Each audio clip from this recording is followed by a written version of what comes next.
Every week on the Patrick Johnson Show, because we promised him the use one day of Henry Hinton and Steve Logan's boat, Coach Doug Martin has agreed to come on with us to talk some ball. It's always great to catch up with the coach.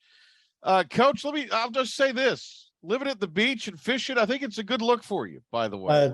I tell you what, my hair may start to grow back before long, Patrick. All the stress release I've got now, this is good stuff here. Has your wife every so often, about sometime in July, it's usually after the 4th, my wife will turn to me and say, when do you start being gone on the weekends again? You know, ready for me to start the season from a broadcast perspective. So have you gotten that yet?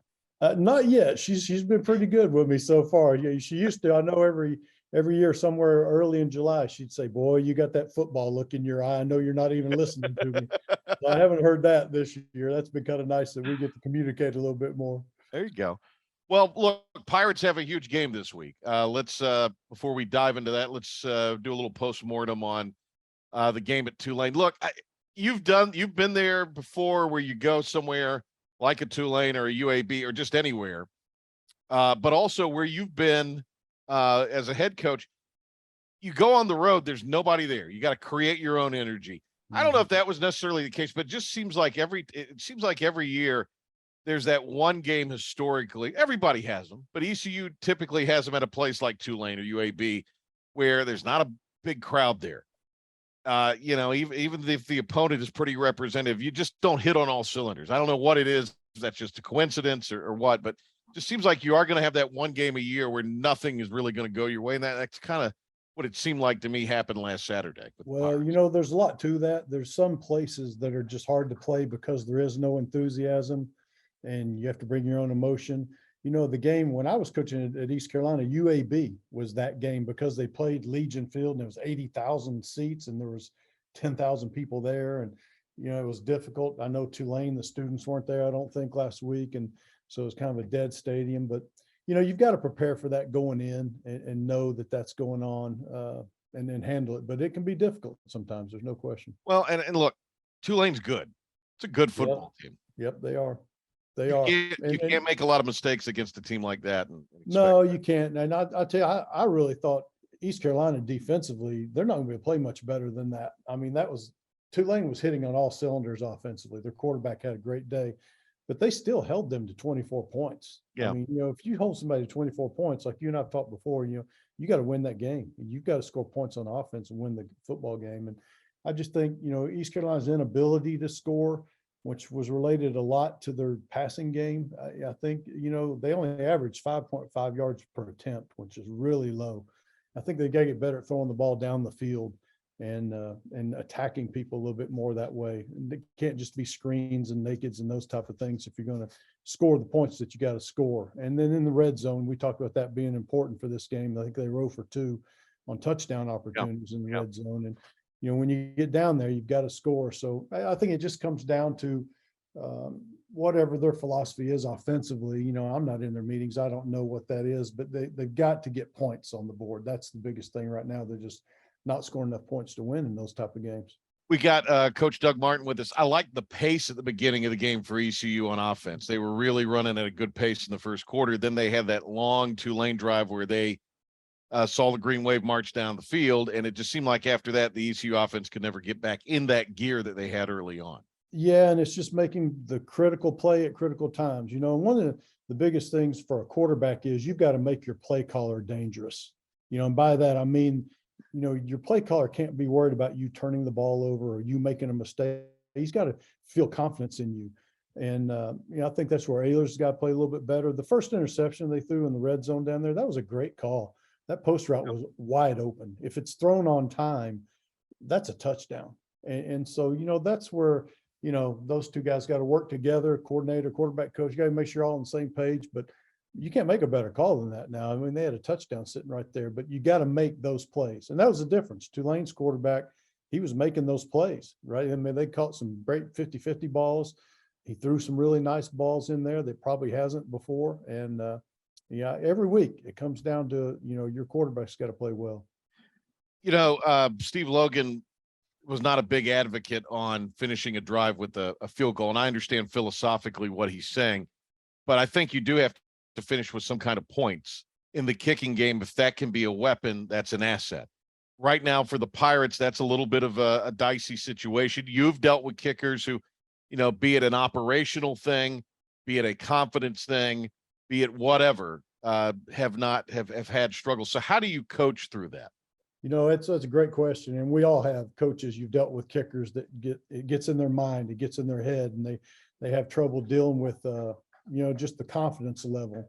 And, one of the great things when Kevin Miller was our kicker when I was at East Carolina, and Kevin made a comment one time. He said, I think Steve asked him, why don't you get all that pressure? Why don't you feel all that? And Kevin was a golfer, came to East Carolina Golf Scholarship. He said, Coach, I've stood over a lot of 6-foot putts. And there's a lot to that, he was used to that pressure and he liked it.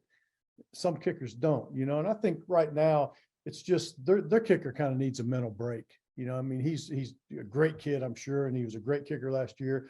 He needs a little mental break. So if you don't have another option, you don't have another kicker you can use, I think East Carolina's really got to look at the facts that we've got to get into some 4-down opportunities in the red zone. We may have to go for it until we get down to the 15-yard line and make the 15-yard line in. That's our field goal deal until, unless it was late in the game and, we had to have one at that point, but you got to get him some confidence now. Well, and I think there's something to be seen. I've done a lot of basketball over the years.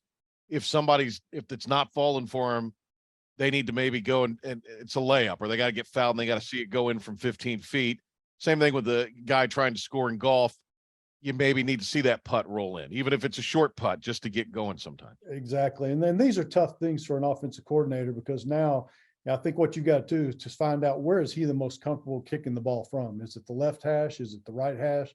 Does he really want it in the middle of the field? And you got to try to position the ball there for him. Now, you can't control that all the time, but at times you can. You can try to help it get it to where you need it to be. But I would really look to getting a lot closer in there before they try one. It's homecoming 2022 for the Pirates Hall of Fame weekend. Marcus Crandall going into the ECU Hall of Fame among those honored. We got Coach Doug Martin with us here. Let's talk a little bit about the game. Obviously, Memphis comes in. They are a team that had a huge lead on Houston. Cougars rally and beat them. They got their act together at the right time and did that. So you got that in the back of Houston's mind. Or Memphis's mind collectively. That's, could maybe be seeds of doubt, or it could be obviously a hell of a motivator. So Memphis, I think, some disagree, but I think they've got a really good quarterback in a league full of really good quarterbacks. So I think anytime you have a guy and again, you got someone that can make plays, that can do things, you always got a chance. I don't think they're great defensively. I'm sure you're going to tell me what they do can present problems defensively to the Pirates. So what do you see in the matchup that I think is key for both teams? I think this is a must-win for both sides on Saturday. Yeah, Memphis is a good all-around offense. I don't think they're exceptionally explosive, but they're good. They do a good job of taking care of the ball. They're kind of balanced, run, pass. I think you need to keep that quarterback in the pocket. He's better when he is on the run and when he's moving around a little bit than he is when he just has to stay in the pocket and throw the football. But they've got some good skilled guys on offense, can make plays. Defensively, I agree with you. Statistically, they are not a great defense. They're giving up a lot of yards, but I'll tell you where they are scary, Patrick, is they are causing turnovers. I think they have 13 turnovers right now, and they're +9 in the turnover margin, which is huge. So they're playing good team football right there. And then they've also got 19 sacks, so they are a pressure defense. They want to blitz. And you and I had to talk, I told you that, Steve Logan told me a long time ago that you're not going to win games calling plays, but you can lose one in a hurry. And Memphis did that last week. They had a 13-point lead. Houston has the ball, and their defensive coordinator went into a drop 8, rush 3 the whole series. And Houston went right down the field and scored and was able to onside kick and then get the ball back. And I say that to tell you this, Houston got taught a real lesson. I guarantee you in that defensive staff room, there's been a lot of talks this week of, hey, we're not letting up and we're not doing that again. We're going to keep pressuring. We're going to keep coming after people. We've got to play our style of defense, because it really bit them in that game. If they just kept playing like they were, they beat Houston. And, I think it's going to be real important that East Carolina can handle the pressures, and you got to take opportunities when that blitz comes. Those are opportunities to make plays, whether you're throwing the ball deep or you're hit a run and get in there, because there's no run support from the secondary when you're playing that much man coverage. So these are going to be opportunities for them, but the turnover margin is going to be big. Memphis does a great job of taking it away. They don't give it up very much. So that's going to be huge. And then again, it's going to come down to scoring points. And I think, you mentioned East Carolina having a good tempo early in the Tulane game. Mhm. I think that's going to be really important here. If they can speed the tempo up, when Memphis is that big, heavy pressure team, you can make them get those blitzes called and make sure they're picked up, and then you're playing fast. Sometimes the defense can lose people. And I think if they speed the tempo up, it might help them a little bit. Coach, obviously ECU, a lot like Memphis, they like to have that run, pass balance. The running back room is pretty banged up right now. So how does that change things maybe for the Pirates potentially? Yeah, well, again, it puts more on your quarterback and your receivers. The thing I like about East Carolina, they have some great looking wide receivers. ECU has got some guys on the edge out there that can play and make plays. And that's why I say I think they're going to have to prove that they can throw the football down the field. He throws things over the middle, some in cuts, got to win some 50-50 balls, all those type of things, because those opportunities are going to be there against Memphis. They're going to be in man coverage. You're going to have those opportunities. And if you're banged up at the running back position, that's one way to get over that. Ayler's running the ball. He's not the fastest guy out there, but he runs well and he's athletic.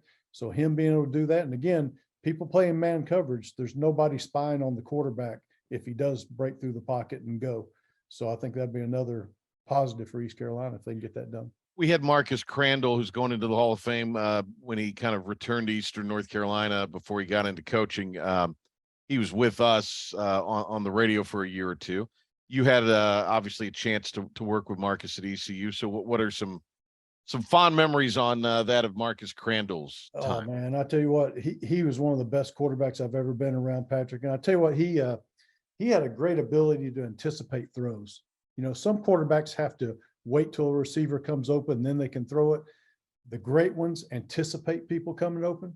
Marcus had great vision of the field, and he could anticipate people coming open, and that ball would be thrown before the receiver was even turning around. And he really had a strong arm and a great mind. He was one of the most intelligent quarterbacks that I think I've ever worked with. He really had a great mind for the game.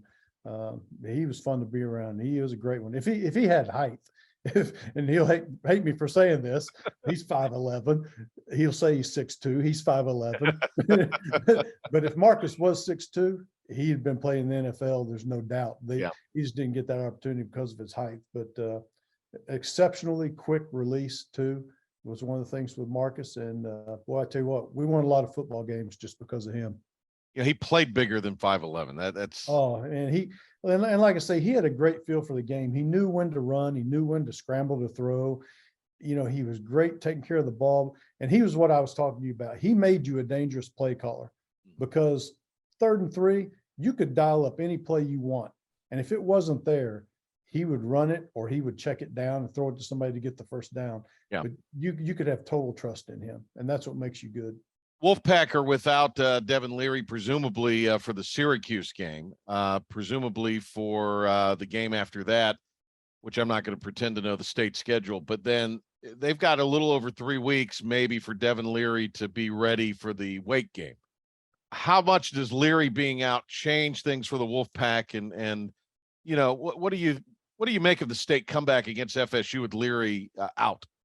Yeah, great gut check by them to win the football game ugly. Their defense really bailed them out, and they've got a great defense. It's a shame he's got hurt. He's a talent. I don't think they've really used him like they should this year, to be honest with you. I think they've been playing very conservative on offense and just hoping their defense can win games for them.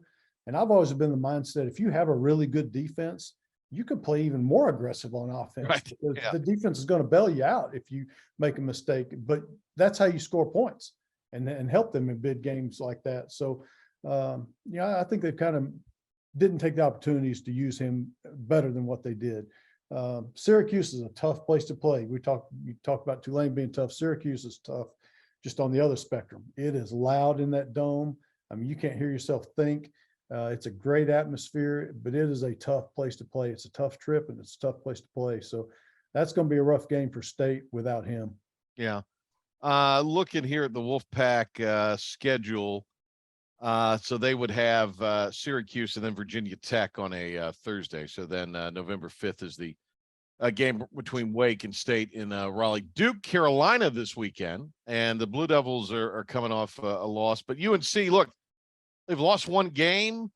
They've got probably the most exciting young quarterback in May, certainly in the ACC, maybe one of the more exciting younger ones in college football. So, I mean, again, I think it goes back to anytime you have a dynamic and great quarterback, you're going to have a chance to pile up points and win football games. UNC, they definitely take chances on offense, and that because their defense couldn't stop Yumi and Ben Byram if we, drawing up plays in the dirt and running it against them. Yeah, and you know what? Give them credit. They understand where their weaknesses are, and so their offense knows they've got to go out and score.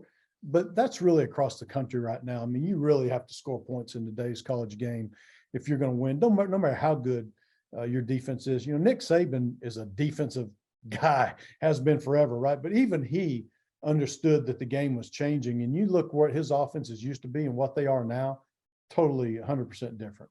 And you understand you got to score points. So speaking of the statement, go ahead. I'm sorry. Carolina's gotten a little bit better on defense the last couple of games, but you're right. They're no juggernaut, and they've got to score points to win. But that quarterback, again, he's another one. He makes you dangerous as a play caller because he doesn't make many mistakes, and you can dial things up for him. They have a lot of trust in him. You can tell by the way they call the game. And then speaking of Saban, does Tennessee have a chance to beat Alabama this year, you think? I think they do, especially in Knoxville. And, again, Tennessee is kind of what we talk about with Carolina. They're not a great defense, but they're good. They're okay. But their offense is really difficult to stop. And they understand, scoring points. They understand tempo. They understand how to speed it up and slow it down. And Josh Heupel's done a great job of coaching there. I mean, that was a dumpster fire when he walked in there. Oh, yeah. Players leaving and transferring and recruiting. I mean, what he's done there in a short amount of time is remarkable. Now, I'm from right outside Knoxville, so I can tell you they've got all the resources known to man there. I mean, their facilities and money and all the things that go into that job. But boy, he's done a tremendous job. That'll be a really good football game, especially if Alabama doesn't have their quarterback. Now that evens things up quite a bit. Yeah. I fell down the rabbit hole of staying up and watching that one because it was close the other night. I was, after the ECU game and wrapped up obligations, we went on a little walk, and then my wife and I did, and it was, we're going to bed early. But these games were all so close, and that one especially was real intriguing. I thought A&M had a shot. Hey, Coach, it's great to talk to you, man. Appreciate it. We'll catch up with you next week. Patrick, I appreciate it. Hey, I just want to congratulate the 72 team is going to be honored at East Carolina. Yeah. Go ahead and go through that. Yeah, I meant Jim Post was a neighbor of mine down at Emerald. He was the captain of that football team, and I just love talking to Jim about East Carolina days and playing football back then. I think that team was called the Mad Dogs. So, great football team, going to be honored their 50th anniversary. So, man, everybody get out and congratulate those guys. I'm glad you brought that up. I'm sorry I didn't mention that, but yeah, congratulations to the Mad Dogs. Mad Dogs. And Jim posted all of those other guys that'll be honored on Saturday. Hey, Coach, great to talk to you.